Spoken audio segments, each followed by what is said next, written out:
So, ang aton mission story kay about sa mga universities natin. Na naman ang ating mga universities, kinang AUP, MVC, SIPAC, MOMC, damo pa, kay may iba pa na mga college lang, dili siya university. Pero aton siya school, Adventist school natin na siya.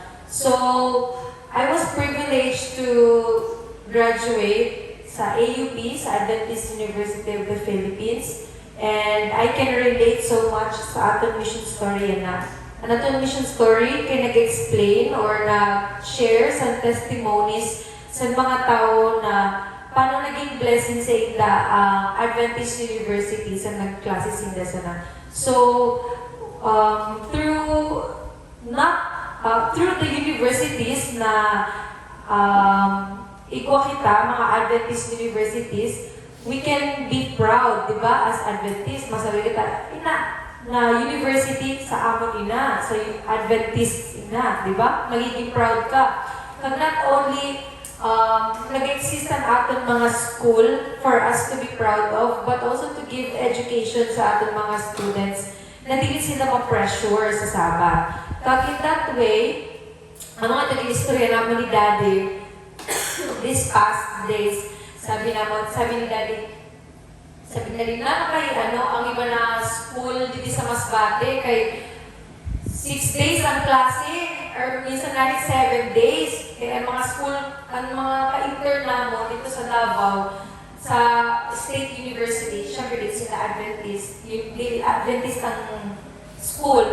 Ang ilang klase, 7 days a week. Tapos kami sabi naman, grabe ka nakamoy sana, walang pahuway, 7 days a week ang ilang klase. Tapos iba pa silang mga exam pag weekend.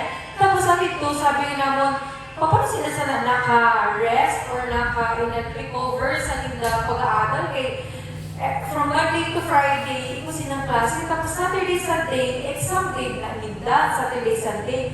Tapos kami, nahalik kami sa AUP at amon klase lang. Sunday, Monday, Tuesday, Wednesday, Thursday.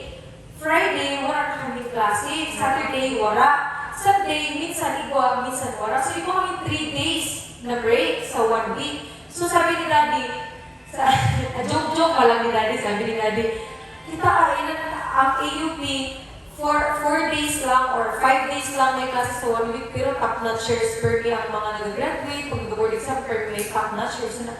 Hindi ba ng mga school, kiniskin 7 days a week, yung mga buko, joke lang ito ni Daddy. So, ang dinamin ko ba kay, di mo siya nag-matter sa kung pinaka-adlaw ka na guys ko. Yung isang lagi, na 7 days, ako pinag-reason na may kapi-kapi ng mga students. So, ako pinag-testament na kailangan naman sa rest. Kailangan sa ating brain, sa ating lawas, sa rest. So, maging proud ka. Kaya mo kita sa Adventist University of the Philippines, mo kita Mountain View College, mo kita Central Philippine Union College, o kita mga ilugsana ng mga universities, ng mga big schools na Adventist sa ating gayon. So Saturday, mura gayon sa klase, kag makarest, dili mo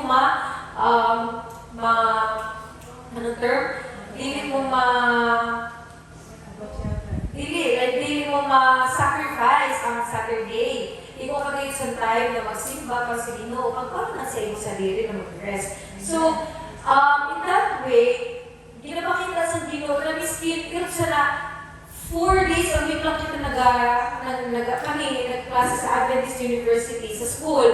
4 days lang kita nagklase, pero makita natin ang miracles sa Ginoo. Di ba? Why ang ating university, ang AUP, may top-notchers every year?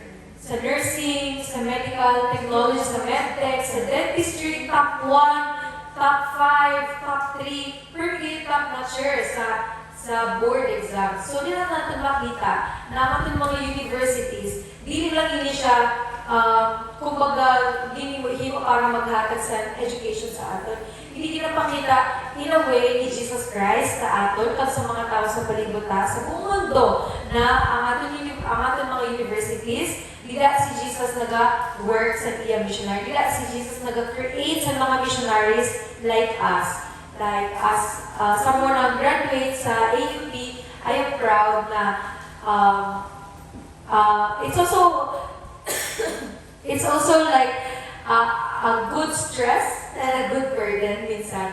When you are a missionary, of course, di mo kasan burden sa iyong shoulders. But since na-training ka sana, is madali mo yan hindi madali mahiwo, pero may ka constantly ka, may knowledge ka kung paano himuon ng pag-mission work. So, ako lang po yun ang ato mission story na Sabado, ang ato mga offerings, as mentioned dito sa ato mission story, makakadto sa mission work na kundi ma-build pa sa damo na mga laboratories or mga rooms in school sa lugar kundi sa Africa, East Central Africa Division. Hadto po makakatilito natin mga offerings for the 13th Sabbath. So, amo lang po and good morning and happy Sabbath. Amen.